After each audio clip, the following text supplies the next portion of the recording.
BNP যদি এগুলো বন্ধ না করে তাদের লিডারশিপ, তাহলে তারা কিন্তু ধানের ব্যাচ পরে ভোট কেন্দ্রে যাবে, কিন্তু রাগে ক্ষোভে শাপলাগলিতে ভোট দিয়ে চলে আসবে তারা। আমরা এটা আগেও বলেছিলাম।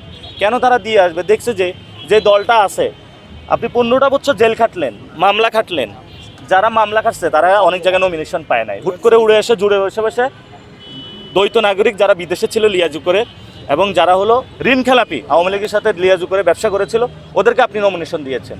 আপনি অনেক ভালো ভালো মানুষ থেকে সংসদে পাঠানোর থেকে আপনি তাদেরকে বঞ্চিত করেছেন। যে মানুষগুলো মামলা খেয়েছে, আমাদের সাথে তো অনেকের কথা হয়, মানুষগুলো খুবই নিপীড়িত অবস্থায় রয়েছে, ফ্যামিলিতে টাকা নাই, বাচ্চাদের চালাইতে পারে না, কোনো একটা ব্যবসা নাই, ওই যারা খাওয়ার লুটপাটকারী তারাই খাচ্ছে।